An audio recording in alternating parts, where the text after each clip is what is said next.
I am सोन बसाना और आज हम बुद्ध संक्षिप्त चरित्र की अगली वीडियो बना रहे हैं। चलिए शुरू करते हैं।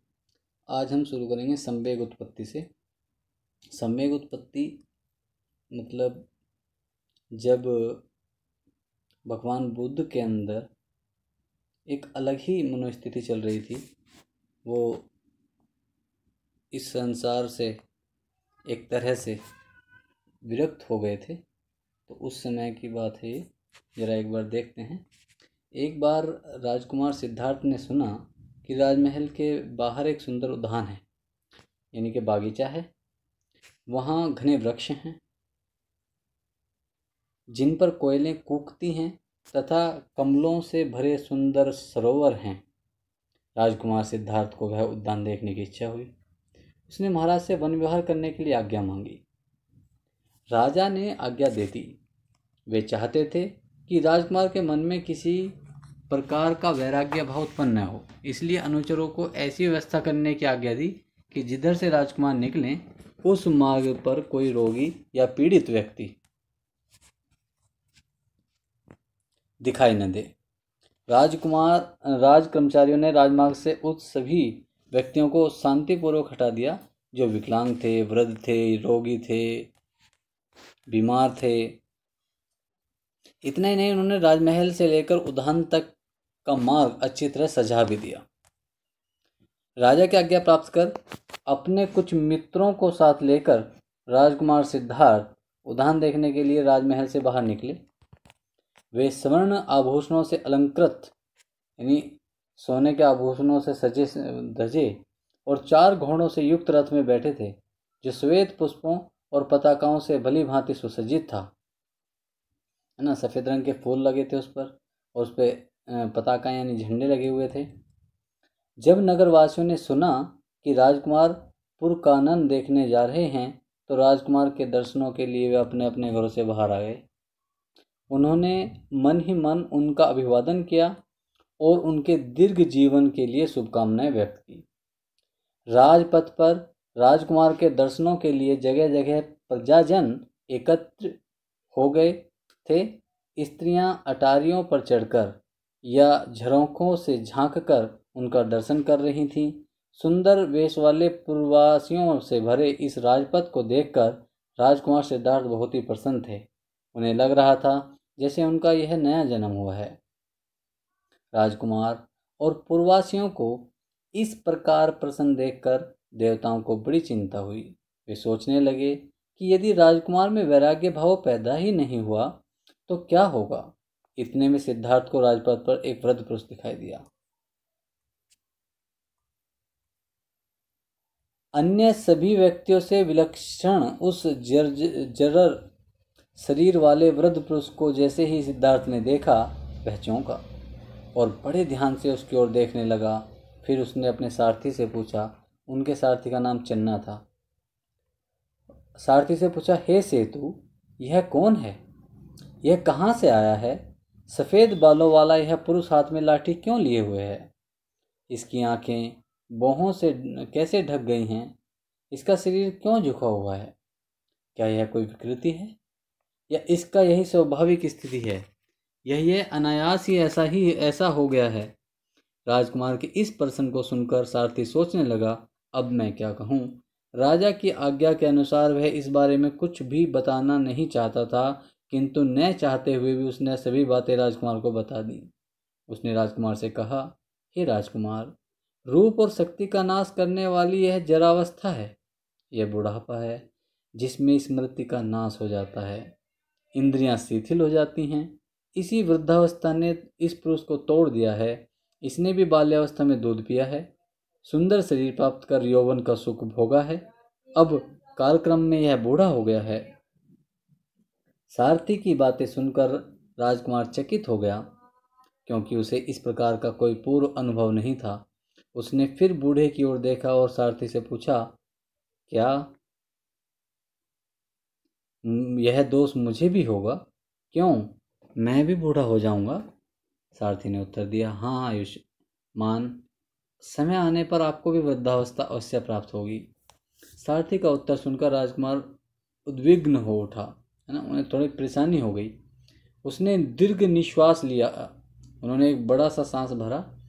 एक आदमी एक लंबी सांस लेता है। सिर हिलाया और बड़े ध्यान से पुनः उस पुरुष को देखा। फिर चारों ओर प्रसन्नचित्त जनता की भीड़ को देखकर वह सोचने लगा कि ये कैसे लोग हैं जो स्मरण शक्ति और सारे पराक्रमों को समाप्त कर देने वाली इस वृद्धावस्था को देखकर भी अनुद्विग्न बने हुए रहते हैं। उसने फिर सारथी से कहा, हे सेतु, चलो घर चलें, अपने घोड़ों को मोड़ दो।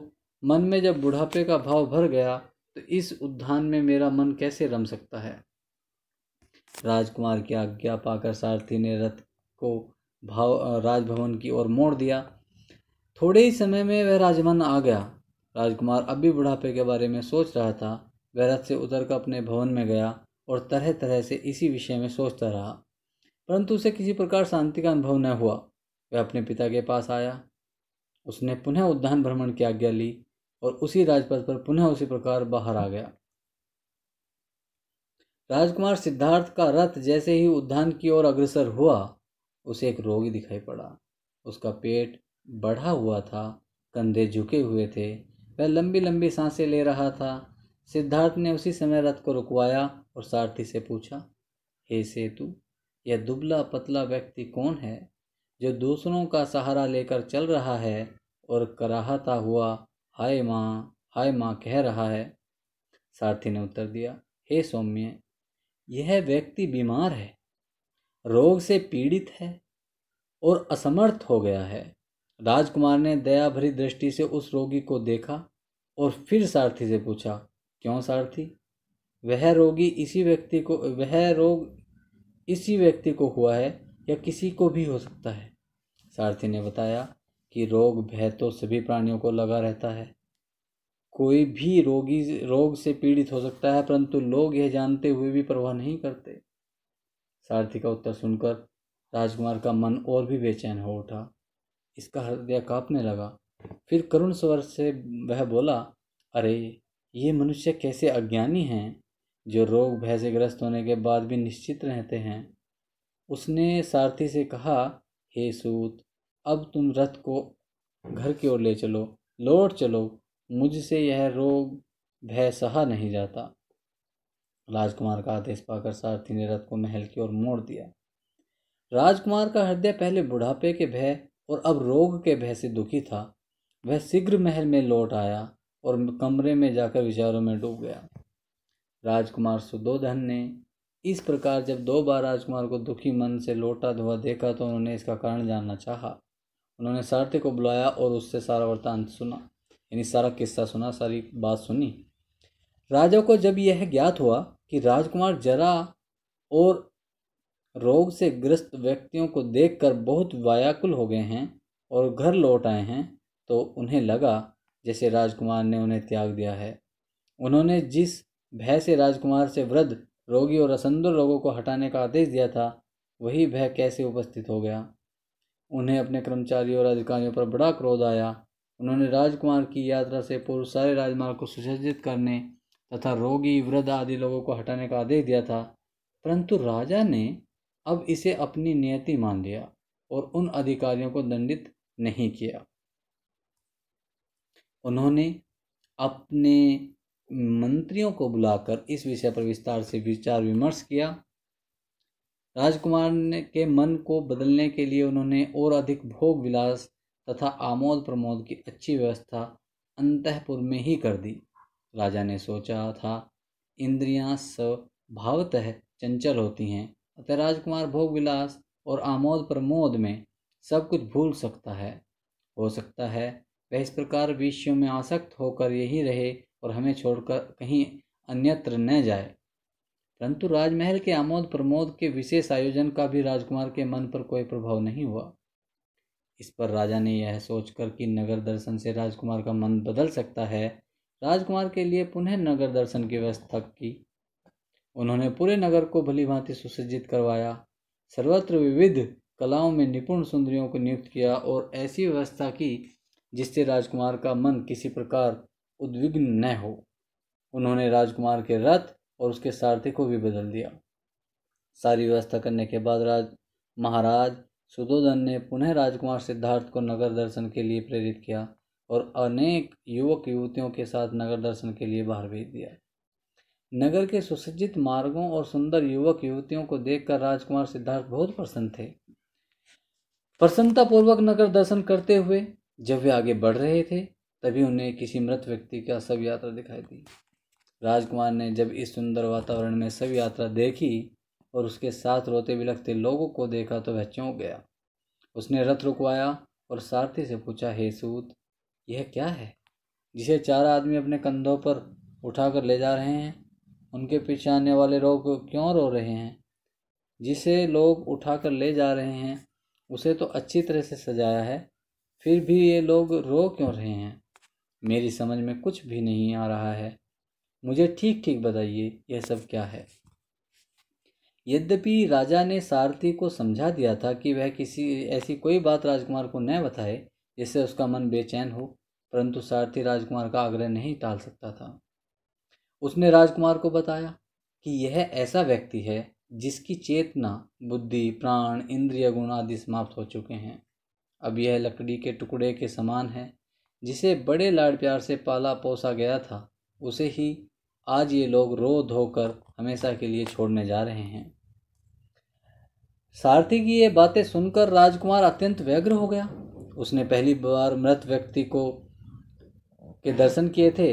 उसकी समझ में कुछ भी नहीं आ रहा था।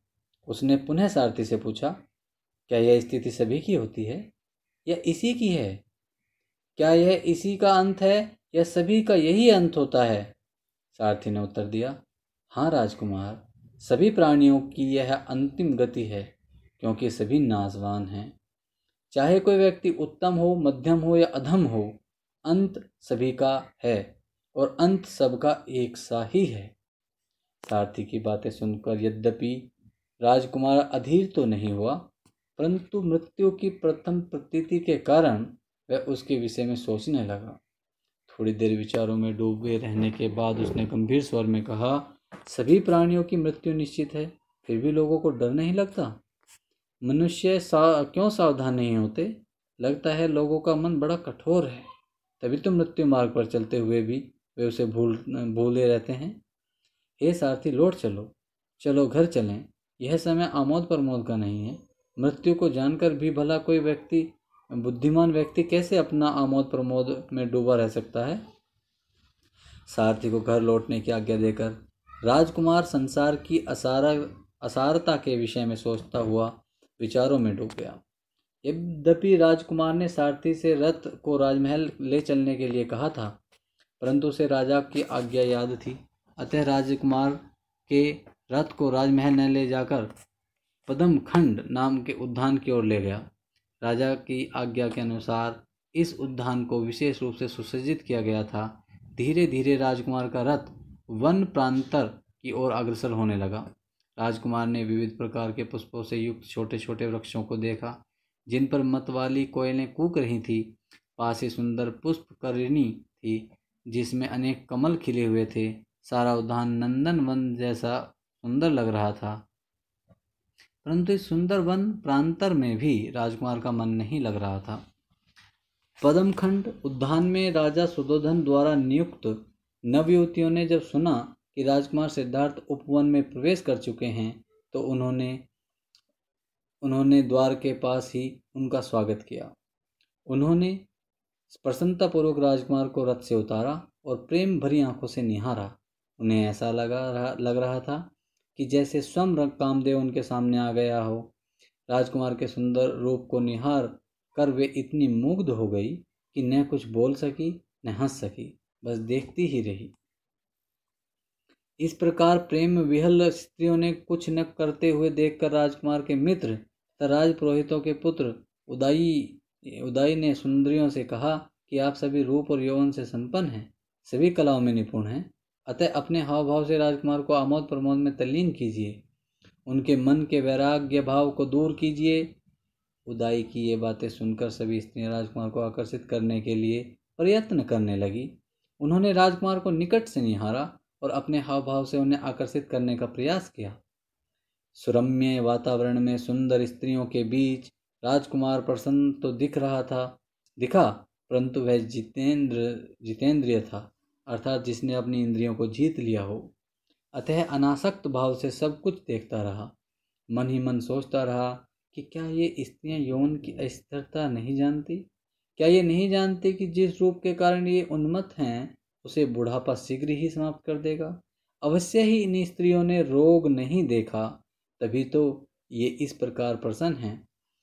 इन्हें मनुष्य मृत्यु का भी भय नहीं, तभी तो संसार इस प्रकार हंस रही हैं। नवयुवतियों के बीच भी राजकुमार का मन ध्यानमग्न देखकर साथ में आए उनके मित्र उदाई ने उन्हें समझाते हुए कहा, हे मित्र, क्या यह क्या है? आप क्यों इतना उदासीन हैं? आप तो बलवान हैं, सुंदर हैं, युवक हैं, फिर भोगविलास का तिरस्कार क्यों कर रहे हैं?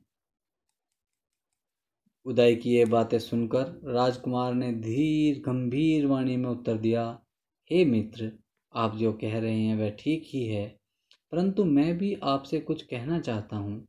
मैं विषयों की उपेक्षा नहीं करता, और मैं यह जानता हूँ कि सारा संसार विषयों की उपेक्षा नहीं करता। सारा संसार मैं यह भी जानता हूँ कि सारा संसार विषयों में ही डूबा हुआ है, किंतु इस जगत को अत्यंत अनित्य जानकर अब मेरा मन इसमें रम नहीं रहा। जरा व्याधि और मृत्यु न होती, जरा बुढ़ापे को कहते हैं, व्याधि बीमारी को कहते हैं, और मृत्यु न होती तो मेरा मन भी इनमें अनुरक्त होता। परंतु मैं जानता हूँ इस यौवन और सौंदर्य को बुढ़ापा समाप्त कर देगा। हे मित्र, ऐसे क्षण भंगुर यौवन में अनुराग अज्ञान के कारण ही हो सकता है। राजकुमार सिद्धार्थ जब अपने मित्र से वैराग्य उत्पन्न करने वाली बातें कर रहा था, तभी सूर्य अस्त होने लगा। सभी नवयुवतियां नगर की ओर लौटने लगीं और सारे उद्यान और नगर की शोभा अंधकार की चादर में सिमटने लगी। इस समय राजकुमार सिद्धार्थ को बोध हुआ कि इस जगत में सब कुछ क्षणिक है, सब कुछ अनित्य है। जगत की अनित्यता के विषय में सोचते हुए वह अपने राजभवन की ओर चल पड़ा। थोड़े समय में राजभवन पहुंचकर वह सीधे अपने महल में गया और संसार की नश्वरता के विषय में विचार करता रहा। महाराजा सुधोधन ने जब सुना कि राजकुमार सभी विषयों से विमुख होकर लौट आया है, तो उन्हें बड़ा दुख हुआ। जैसे किसी हाथी के हृदय में बाण लग जाने से वह रात भर सो नहीं पाता, वैसे ही महाराज भी रात भर सो नहीं सके। उन्होंने अपने मंत्रियों को बुलाया और उनके साथ मंत्रणा करते रहे कि क्या उपाय किए जाएं, जिससे राजकुमार का मन बदले, उसका वैराग्य समाप्त हो और विषयों के प्रति आसक्ति जागे। ठीक है स्टूडेंट्स, आज के लिए हम इतना ही रखते हैं, और अगली वीडियो में हम इसके क्वेश्चंस और आंसर्स पे भी बात करेंगे। ठीक है, थैंक यू वेरी मच, और 1000 सब्सक्राइबर के लिए भी बहुत बहुत धन्यवाद। Thank you.